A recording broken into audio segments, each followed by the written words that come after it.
Hello, I'm hoping this is streaming now. Why am I streaming and why isn't it live? Well, I'm streaming because this will be the 7th attempt at making this exact same video. Not been the greatest of success. Either I've been completely interrupted, or I had the file corrupted, or I've just lost it halfway through because it was very late at night. So this is the middle of a nice sunny day.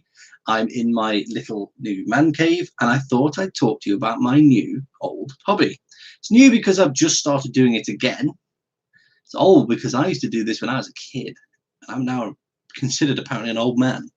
So it's Airfix, and I have very many Airfix kits, but I don't just have kits of this type from Airfix. I have several other, but I'll go through what I've been building, give you a little showcase of what I've done so far. Some of you have seen that one just there. That is a Harrier that is incomplete, and it will forever be incomplete because the carpet monster ate several parts, and I can't find the canopy. Now, I had the canopy. I remember test fitting the canopy. I remember building the rear part of the canopy. Can't find the front bit anymore. So I went to Airfix for spares, and I couldn't find it. Couldn't get a spare, so I've had to buy the whole kit again. The next one I'll be doing is this one. This is a BF 110.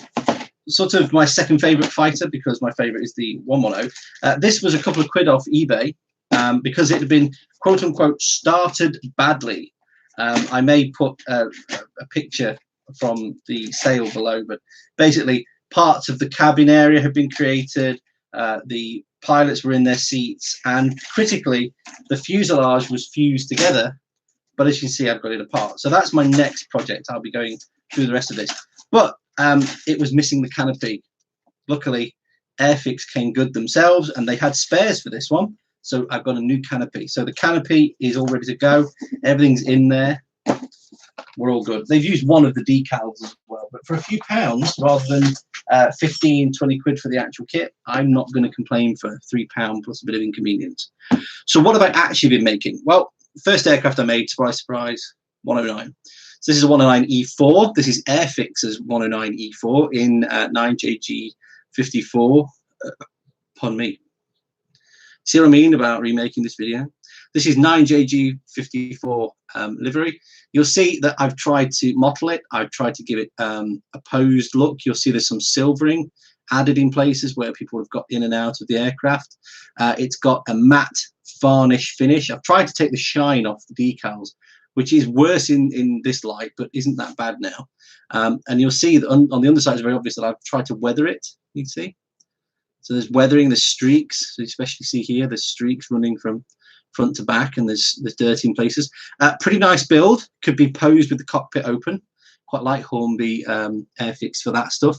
So the controls in there quite detailed. There's no pilot. I try to always pose them with as much detail, but the pilot down. You'll see there's also grime and dirt, and almost every decal has gone on really well. Let me hit the lights, because the light for me is much better than it looks to be for you guys. So there you go. So there she is, number 13.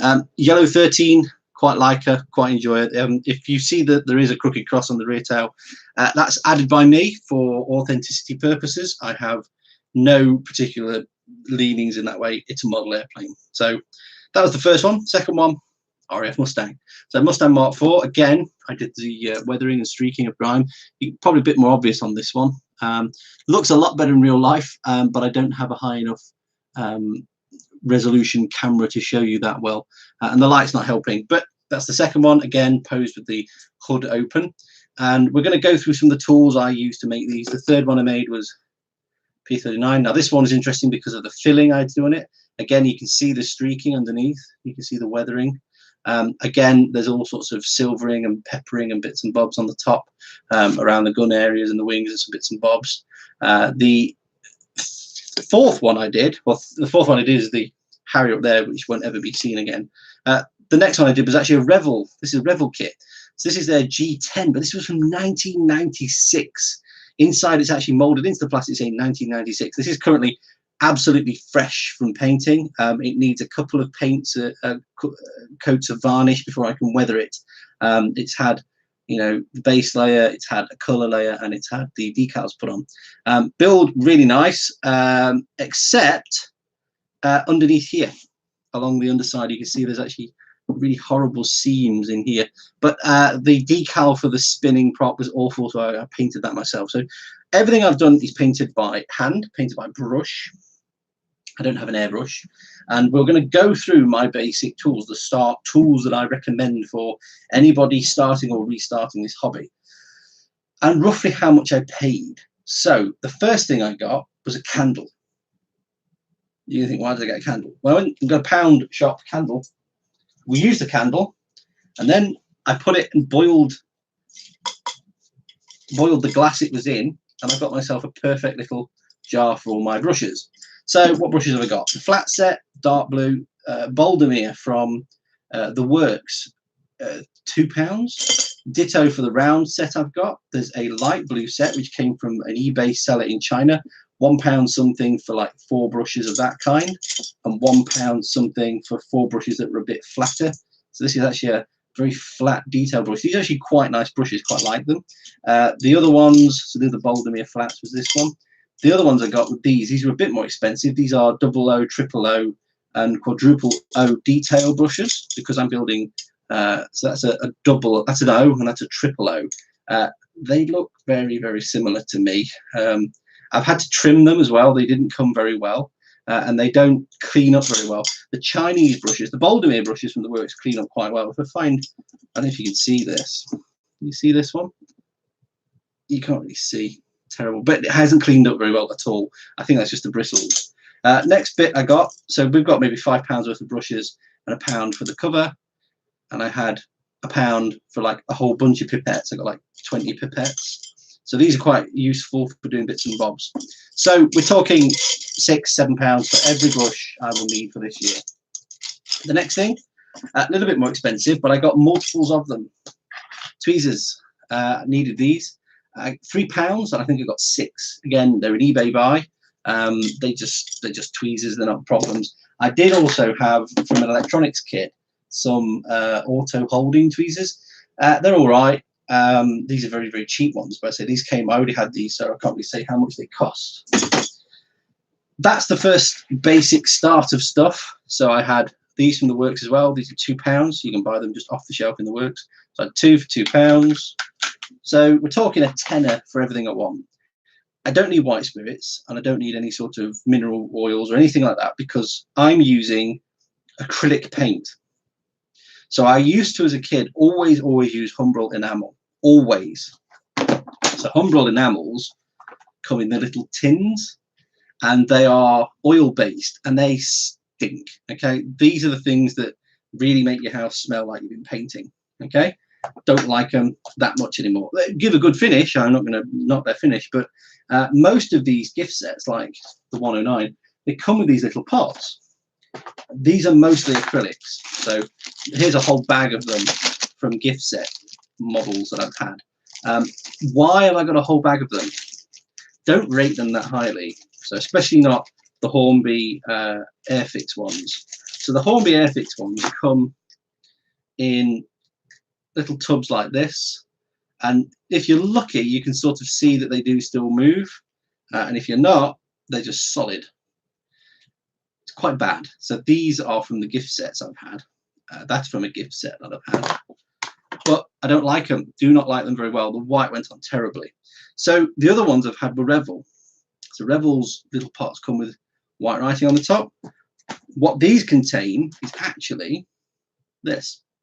This is Revel Aquacolor acrylic paint. Doesn't smell of anything, just literally smells of nearly nothing, and they don't stink your house out, and you can dilute them down with water.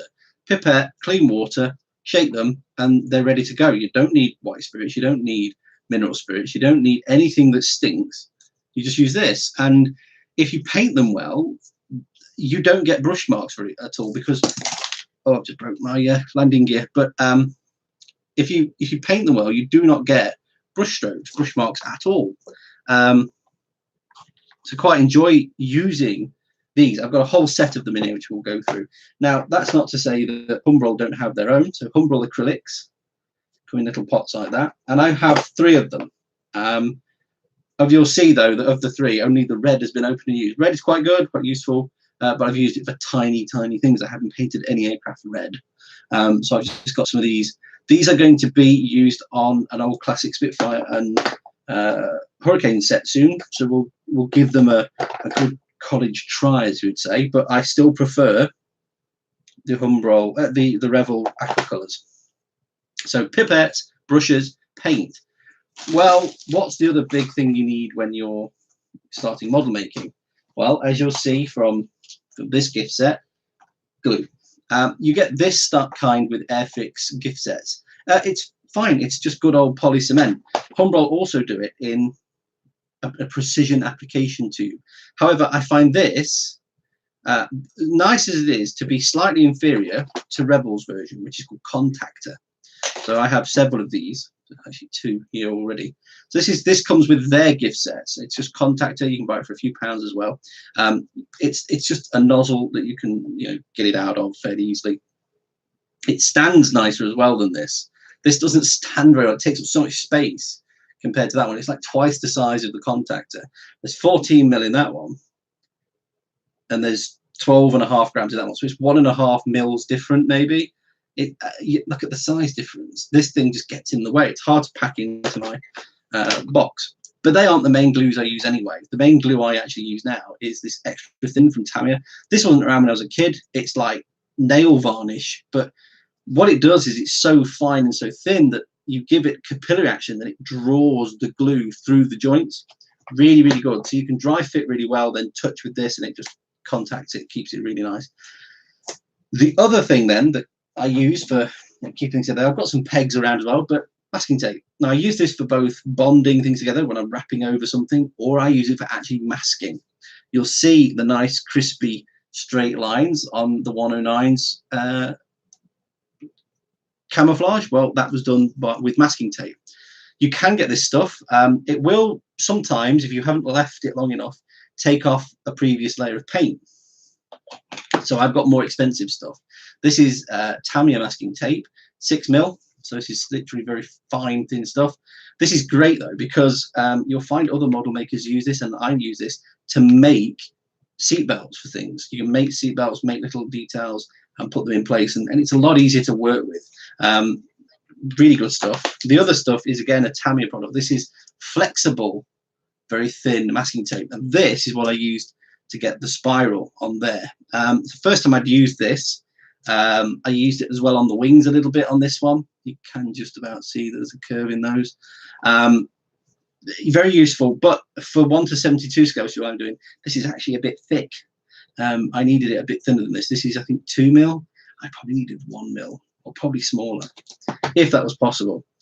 The colour paints I've then picked are a mix of blues, greys, browns, greens. There's black, white, red, yellow to highlight things.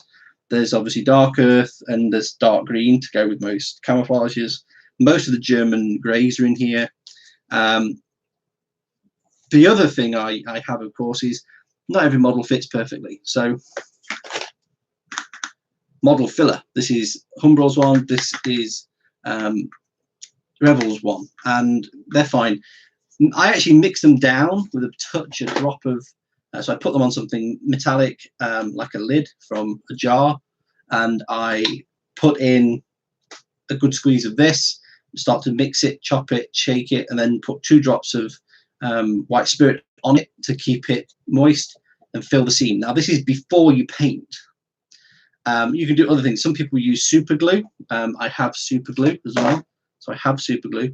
They use super glue to make filling, and then they use this over the top. It is for very fine stuff, but it's not the best thing I found. The best thing I found, PVA glue.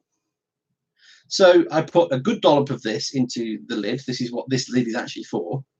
And then I add talcum powder, so baby powder. I mix them up, and it gives me such a fine finish. You'll not believe it, but this model here, the P38's bottom, this was a very cheap Airfix model. And just here, this was completely, it's smooth now. You see it's smooth as a baby's bum, and it curves in. But this actually came to an abrupt end. Just here, there was a real horrible seam so it actually wouldn't be built up very well with the Plasto. I put the model filler on, but this just would not get smooth enough. So I mixed on some of my Magic PVA and talc, put it on, left it a day, smoothed it off, and it's really, really nice. So what do I smooth down with? I can find it. It's basically an emery board, you know, a nail file. It's vanished. It is vanished. But so I start off with an emery board for the big bits, and I have this very, very, very fine. This is 1200, 1500, and 2000 grit sandpaper. That's just like shark skin. It's just really nothing. So that's what I use for the final finish. So the parts, they all come on sprues of plastic. How do I get them off? Sprue cutters. Don't use scissors. Scissors will twist things. Scissors will put things. These have got a flat back on them. Can you see the flat back? So that flat back is important. The other piece that I use, and I want every child out there to be careful if you take this hobby up, a knife. Now, as a kid, believe it or not, even as an early teenager, didn't have a knife to model with. Wasn't allowed one. So I have no recollection of how I did things. I think I did use just a pair of these for almost everything. And I remember I went through like 4 sets of these. Now, this was £1, £1.25 from eBay. It's a craft knife, scalpel knife, craft knife is what it's called. But you can unscrew the top and change the blade. And it came with 10 replacement blades. For £1.25, I got the shaft and 10 blades. Now, this is a new blade I've just put in because I've finished all these models, these 5, so far with 1 blade. So it's not a bad return on investment for that one. So removing from sprue. I have a larger knife that if I need to cut packaging or cut bits and bobs. So I do have a standing knife as well. Again, kids, if you need a standing knife, talk to an adult. Otherwise, the advanced part. Well, sometimes you have to cut holes. Airfix seem to be a big fan of cutting holes in things. When we come to look at the 110 model, you'll see that someone started really badly. They clearly didn't have one of these. So this is a micro drill set. These are all very, very tiny, so 0.3 to 1.6 mil. And you just fit it in, and you can hold this end, and then you can push down and get a real good finish on a hole. It works for cleaning up. In fact, I remember this was quite badly molded, this Revel one. And these rear fins here, the tail fins, needed real work to get them to sort out. So that was all good, all fine and dandy. I also have a spoon. In fact, here is the spare blades from that one. What else have I got? Well, I have blue tack for holding things, for manipulating things. I have a piece of sponge for wiping off excess when I'm dry brushing. I have sponge for actually making dimple marks. I've actually got quite a piece of this.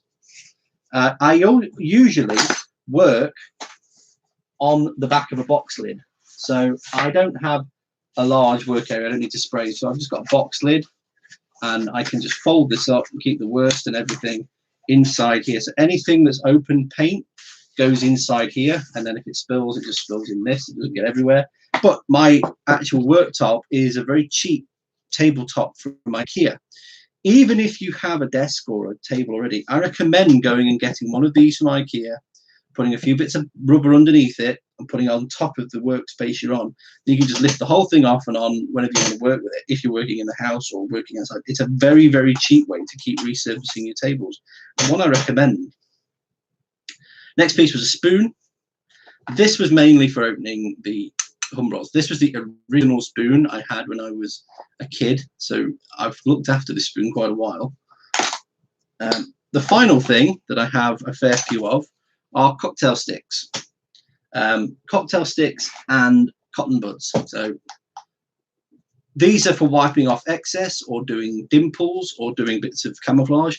You're able to see the feathered edge on that paint scheme. That is from using these. But this is very good for all sorts of things. So the acrylics are really good when you want to make a cockpit. So you may be able to see here the cockpit glass needed painting. So I masked it off and did all bits. Any little excess, stretch it off with this. Ditto with some of the silver marks, any of the silver additions, a little dot, and you can just work things through. The same for aligning or moving some decals. Decals themselves, other people use warm water. They have wax diffusers and all sorts of bits and bobs. What I actually have again is another tin lid. This is my decal tin lid that's always kept clean. There's no stuff in it, and I decant warm water in this. Luckily the bathroom's just outside, so I can just get hot water and I do all my decals. But I do use Microsol Microset. Now, I never had these as a kid. Decals often would come quite bad in time, but Microsol and Microset need to be on a prepared surface, and to prepare the surface I have varnishes. I have gloss varnish and I have a matte varnish. These are Vallejo. So this is white matte finish, and this is gloss finish. So 70510 and 70520. This is 100% acrylic resin, so it doesn't mix down like the Revel Aquacolors. So these are brilliant. Just put water in them, go away with them, mix them down, it's all fine. These actually need acrylic thinner, and I've not got any. They do mix with water, but they're not as good when they've been mixed with water.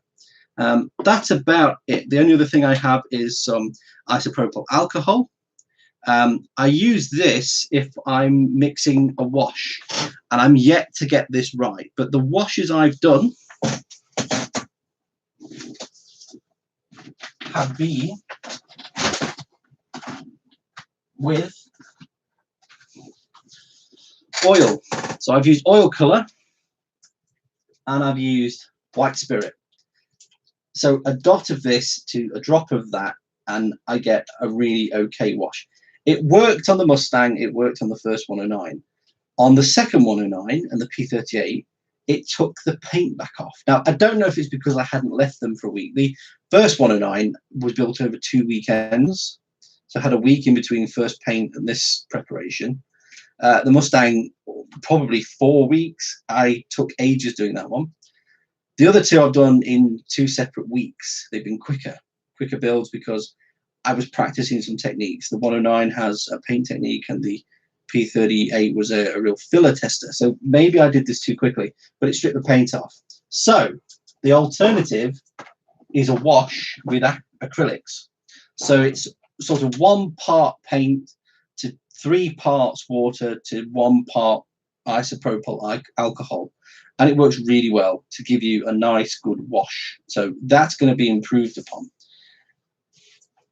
So that's paint, that's cutting, that's brushing, that's gluing, that's masking.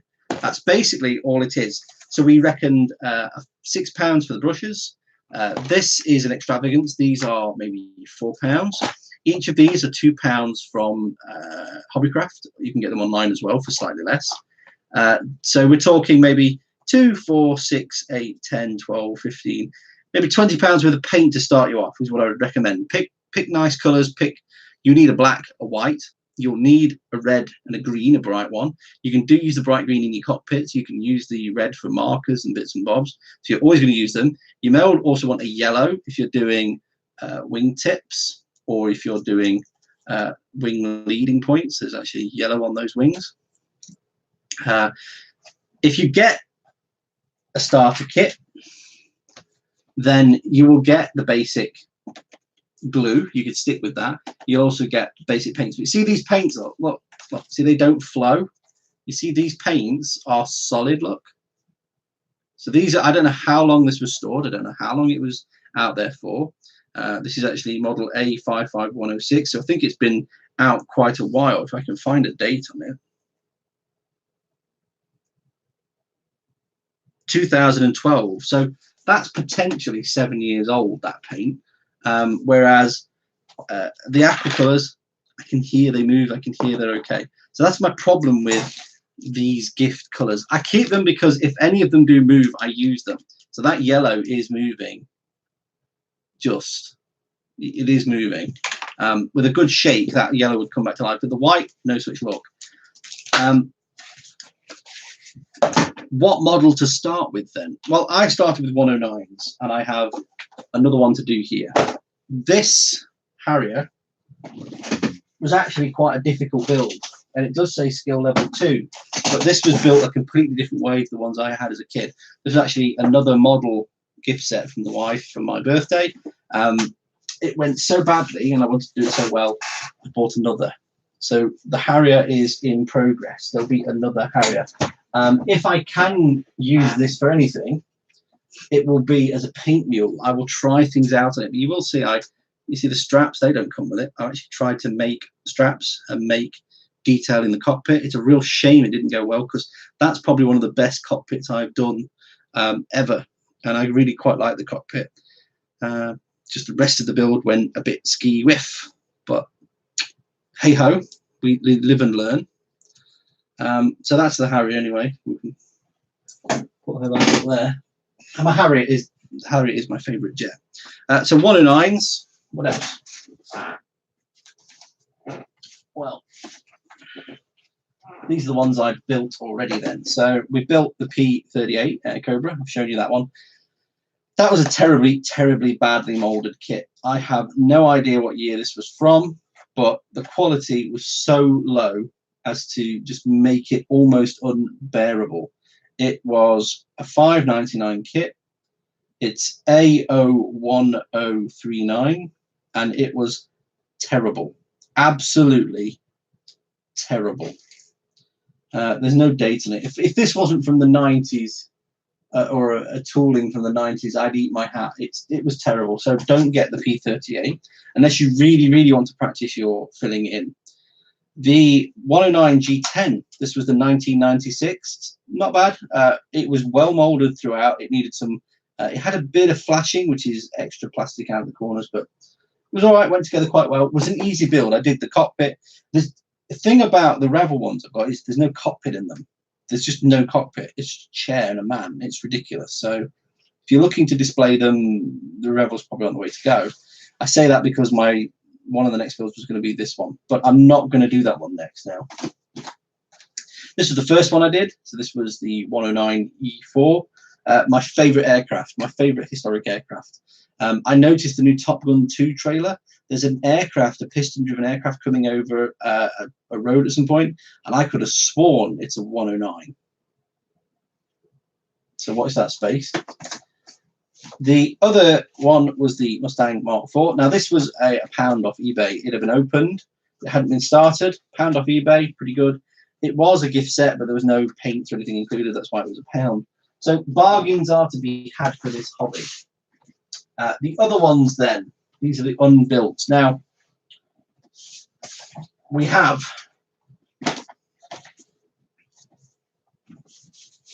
the Harrier. So we're going to start the Harrier again, maybe in August, but the next build is probably this. So this is the 110 that I've just shown you. Then we have the old classic Supermarine Spitfire. This is what we're going to try the Humbrol acrylics on. And then I have a silver P51. Now, I've opened this one, had a look at it. Because I'd just done a Mark IV P51, I didn't want to try this one. So silver finishes with a brush are very difficult. This will be interesting. But I have the red, I have the blue to actually do this one. Another BF109. So this is the G6. I'm going to compare this with the G10 build from Revell. I think this will be a better build if it is a modern tooling. It certainly has a modern number, A02029A. Sometimes the A means it's a second edition of the same model, but we'll see what's said about that. Next one was a Focke-Wulf 190, the A8. This is something I didn't mention about the 109. I broke 20mm cannon on the 109. I had to make my own replacement. So none of those builds have gone as well as I'd want. This is one I want to go well because I love the 109. I like the 190 as well. So the 190 would probably go on display if it's posable open with the canopy. Ditto, if this is posable open with the canopy, this is the Hurricane. I'm a bit perturbed by the France May 1940 undersides. I don't like the May 1940 underside black white paint scheme. I know it's historic, but I don't want to paint that much white. My whites have not come out as nice as I'd like. This was why this had a white tail. It's not quite historically correct. The white should come wrapping over just behind the end, the start of the tail there, but I didn't do it because it just looked ridiculous. It looked really, really bad. So this may become an eggshell blue or a sky blue bottom to match the Battle of Britain colours. But we'll see. If I do change the colours underside, I will try and change the lettering for one of the southeastern air stations, Biggin Hill or Duxford or something like that. I will look up which one I want to use, and I will try and make new lettering, stencil them on in some way. The final one is another 109 E3. This was again this was an eBay find. I think this was £3 on eBay when I finally got it. I don't know why. It's completely sealed and untouched. I don't know if it's a really, really old one. So it's 2012, so it may be as bad as the P38. We will see. It's a bit of a shame that the Airfix has got me so scared, because that Mustang and that first 109 were really, really well molded. That is okay. It's got a few problems with it. My problem with this was, unlike the model from the 1980s and 90s that I built before, this front piece comes separate to the body. So you build this, then you build that, you connect the two, and then put the top on. First of all, I've put the wrong top on because it wasn't obvious while I was scrabbling around looking for the part, which part it was right next to the other one, and they were numbered the same. It's like, oh, I've got the wrong one. It's only until you looked at 3 steps further ahead you realised, oh, I need to put these little circle things in. There's no hole for the circle things. Oh, hang on, I've put the wrong back on it. Quite why they include 2 backs, I don't know, because as far as I can tell, this is the only version of this model out. So unless they're planning with the same tooling to another version of the Harrier, I'm completely confused. I don't know. Anyway, this is the E3. Again, it's got a very simple paint scheme, but you'll see I will easily mask that off and do it with masking tape. So that's what I have in the bag. It's quite a lot of this, but this will be the one I do. Now, a lot of the other model makers out there do record close-ups of what they're doing. I ain't going to be able to do that. This little camera isn't able to do very good shots. The only other camera I've got is this this is HD, this camera, but the picture quality is so low as to make it nearly pointless. The phone is just not an option because I've got no way of balancing it at this height to look down at what I'm working on. I don't have any gorilla stand or any sort of camera stand, but I will try and share this hobby with you guys. Not perhaps in the same way though. It may be a case of do something, do a video about what I've done, show a little bit, do the rest. It won't be massively edited. It certainly won't be as entertaining as others, but this is just to entertain me. It is just to keep me sane. So that's half an hour of me rambling on. I do thank you if you sat through this. Do like and subscribe if you want to see more of this modeling stuff. There are dozens of other channels that are really giving me inspiration to do some of this. Many of them, though, are airbrush users, and I'm definitely not. I'm going to be using the old paintbrush. So I leave you all there. Oh, I'll just show you this. So this was the this is how all the tweezers came up. So that's £3 for a pack like that. So I get 2 lots of curve and 8 lots of straights, all different types as well. None of them are self-clipping though, so that's about it. The only other thing I'm using are bean tins for chucking in and washing brushes, and I've got several jars. You'll see the lids for them as well. So these are for water contents coming in. And that's it. It's quite cheap to start up. What did we say? So we reckoned 10, 20 quid for the brushes and paint. You can get models on eBay for £5, £10. Some of them will come with paint. You can use, if you don't have the applicator pens, you can use a cocktail stick to pour out a little polystyrene cement, and then use this to place it into specific areas, hold the areas together nicely. You don't need posh masking tape. This kind of stuff from, this is Wilco's for £1 will do. So 20, 25 plus a model, 30, 35 quid. If you want to try this out, 35 quid, it may be worth it. If you've done that first model at 35 quid, you've used, an emery board that's lying around the house, scissors you've got around the house and tweezers you've got around the house, then next model, maybe a bit of finishing paper, maybe a bit of model putty, or make some out of PVA. The other thing that I use the PVA for is on the clear parts. As a kid, I never worked out that the clear parts would go cloudy because of polystyrene cement. Use PVA on them, and you get lovely, clear, crisp windshields that you can pose. So that's what I'd recommend. Baby steps, build things up. I've got all of this in a little plastic thing that I can clip up and carry off. And I will see you all, I would say, in the battlefield, but it's a hobby. If it's a battle, you've got a problem. So thanks for sticking around. I'll see you all soon.